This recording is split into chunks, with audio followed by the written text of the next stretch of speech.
할렐루야. 존경하는 성도 여러분께 능력의 주께서 날마다 은혜를 넘치게 부어주시기를 간절히 축원합니다. 사순절이 시작된 지 벌써 31일째입니다. 앞으로 열흘 남았는데 끝까지 최선을 다해서 영광스럽게 이 영적인 경주를 마칠 수 있기를 간절히 소원합니다. 프레드릭 우드라는 분이 죄에 대해서 이런 말씀을 했습니다. 우리가 할 수 있는 가장 멍청한 짓은 죄악을 통해서 뭔가 만들어낼 수 있다고 생각하는 것이다. 그러니까 이 죄를 저지르면 나에게 뭔가 유익이 있을 것 같고 이 죄를 통해서 뭔가 잃을 수 있을 것 같지만 죄는 오직 파괴하고 우리를 죽일 뿐입니다.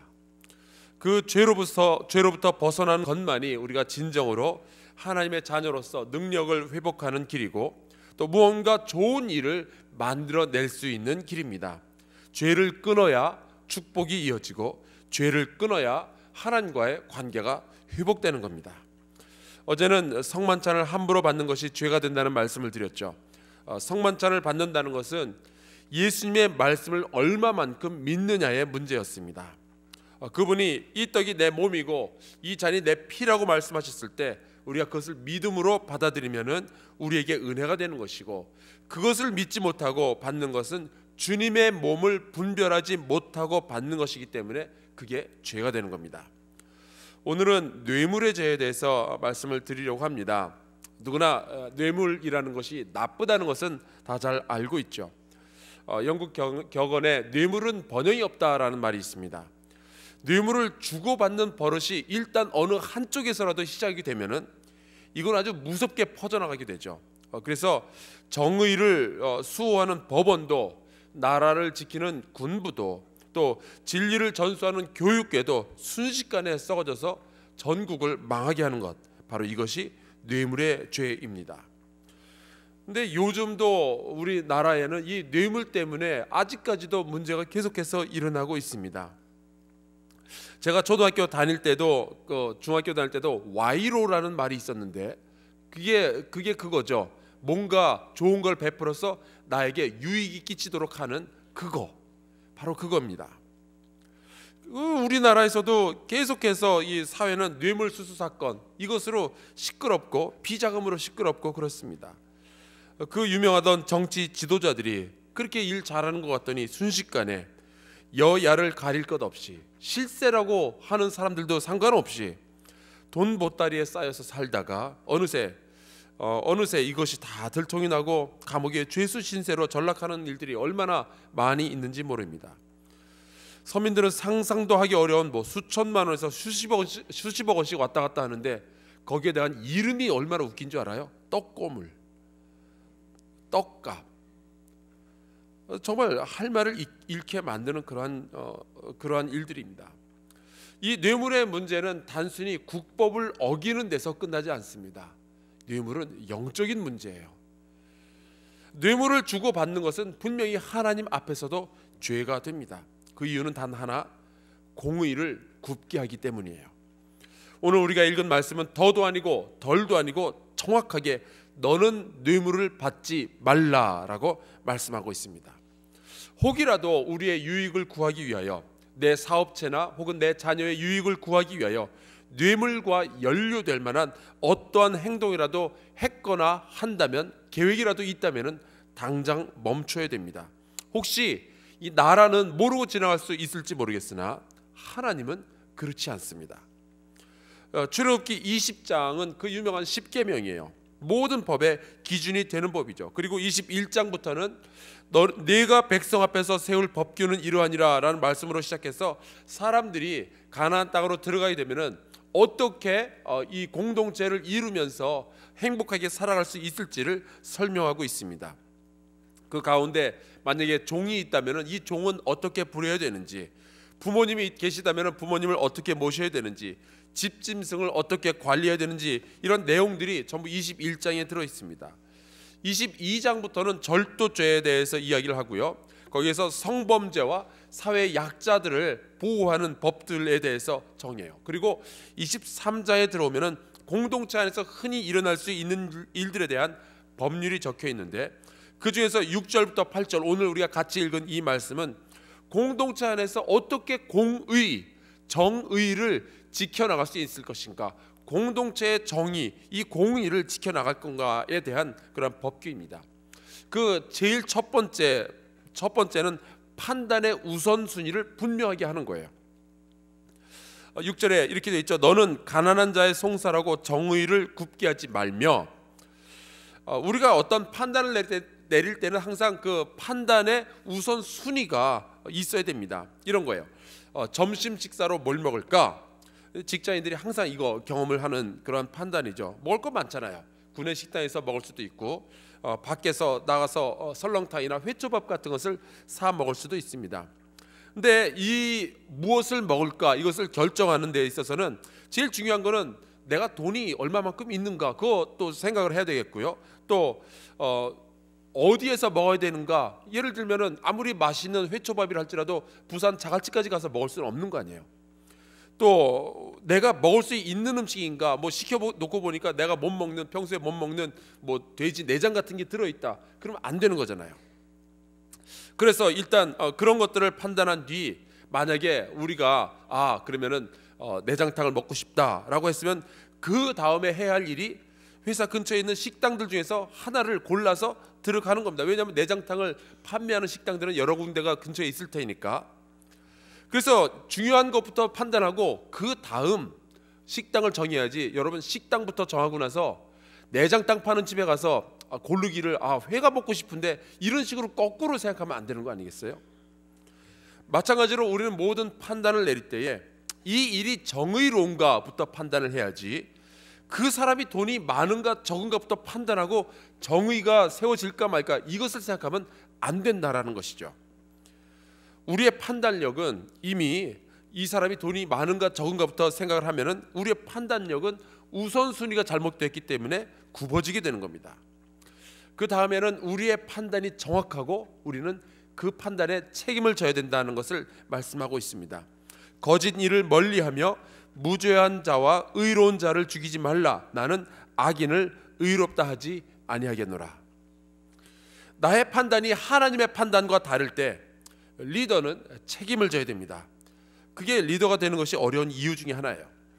우리는 하나님이 아니기 때문에 모든 것을 다 아는 것도 아니고 미래를 우리가 다 알고 있는 것도 아닙니다. 그저 내게 주어진 시간 안에 최선을 다할 뿐이죠. 하지만 최선 가지고서는 안 됩니다. 책임을 져야 됩니다. 그리고 마지막으로 이 공동체 안의 정의를 지키기 위해서 해야 할 일이 뇌물을 받지 않는 일입니다. 뇌물은 밝은 자의 눈을 어둡게 하고 의로운 자의 말을 굽게 하느니라. 우리가 판단의 우선순위도 잘 정하고요, 또 판단에 대해서 책임을 질 준비도 되어 있는데 그 모든 것들을 일순간에 망쳐버리는 것이 바로 이 뇌물입니다. 사회 정의는요, 뇌물로 인해서 한 방에 무너질 수 있습니다. 뇌물을 받는 순간 우리의 눈이 어두워져요. 사물을 객관적으로 판단할 수 없게 되고 진리를 볼 수 없게 되고 결국 누군가가 내가 받았던 이 뇌물, 이 이익으로 말미암아 손해를 보도록 되어 있습니다. 전도서 7장 7절에는 이렇게 표현합니다. 탐욕이 지혜자를 우매하게 하고 뇌물이 사람의 명철을 망하게 하느니라. 또 하나님은 그 자신이, 하나님 스스로가 뇌물 받는 것을 아주 극도로 싫어하시고 질색을 하십니다. 신명기 10장 17절 18절 말씀에 하나님은 스스로를 이렇게 표현하셔요. 너희의 하나님 여호와는 신 가운데 신이시며 주 가운데 주시요 크고 능하시며 두려우신 하나님이시라. 사람을 외모로 보지 아니하시며 뇌물을 받지 아니하시고 고아와 과부를 위하여 정의를 행하시느니라. 사무엘상 8장에 보면은 뇌물을 받아먹다가 망한 두 형제 이야기가 나옵니다. 하나는 요엘이고 다른 하나는 아비야인데, 불행히도 이 두 사람은 선지자 사무엘의 아들들이었어요. 이들이 이익을 따라서 뇌물을 받고 판결을 굽게 한 것이 결국에는 이스라엘 전체의 문제로 번져나갔습니다. 어째서 그렇게 됐는가? 사람들이 보니까 이 두 아들들이 뇌물을 받고 판결을 하니까 이 나라가 이래서는 안 되겠다. 그래서 이 백성의 장로들이 사무엘에게 와서 요구한 것이 왕을 세워달라였습니다. 그런 식으로 이스라엘 백성들은 하나님을 여지껏 왕으로 모시고 있다가 누군가가 뇌물을 받기 시작하면서 이거 가지고 안 되겠다 그래서 왕을 세워달라고 나온 거예요. 그때부터 이 이스라엘 국가는 그 내리막길을 걷기 시작한 겁니다. 그러니 하나님께서 뇌물을 받는 것을 싫어하실 수밖에 없죠. 또 성경 열왕기하 5장에 보면은 나만 장군이 이제 문둥병을 고침을 받고 그 하나님의 사람 그 엘리사에게 예물을 드렸는데 엘리사는 받지 않습니다. 그런데 이 사람들 돌려보내고 났더니 엘리사의 사환 게하시가 엘리사는 끝까지 안 받겠다고 했던 그 사례를 쫓아가서 챙겼습니다. 그리고 게하시는 그 벌로 문둥병에 걸리게 되죠. 에스겔서 22장 12절 말씀에 보면은 이스라엘이 결국 망하게 된 그 이유 가운데 하나가 이 뇌물이었습니다. 뇌 가운데에 피를 흘리려고 뇌물을 받는 자도 있었으며, 이 뇌물이 사악한 죄인 것은 이게 공의를 굽게 하기 때문이에요. 하나님은 공동체 안에서 올바른 일, 정의를 세우고 싶어 하시는데 뇌물만 들어갔다면 사람이 정신을 못 차리는 거예요. 그들의 판단이 굽어지고 그들이 생각하는 공의라는 것이 아예 자체가 사라지기 시작하기 때문입니다. 여호와 하나님은 공의의 하나님이신데 그 하나님의 성품을 드러내지 않고 그 성품을 가리는 죄가 이 뇌물의 죄예요. 당연히 우리의 그냥 국법의 문제가 아니라 영적인 문제가 되는 거죠. 이사야서 5장 23절 그들은 뇌물로 말미암아 악인을 의롭다 하고 의인에게서 그 공의를 빼앗는도다.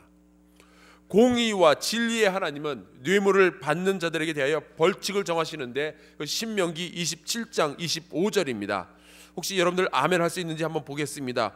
무죄한 자를 죽이려고 뇌물을 받는 자는 저주를 받으라 할 것이요 모든 백성은 아멘 할지니라. 아멘이신가요?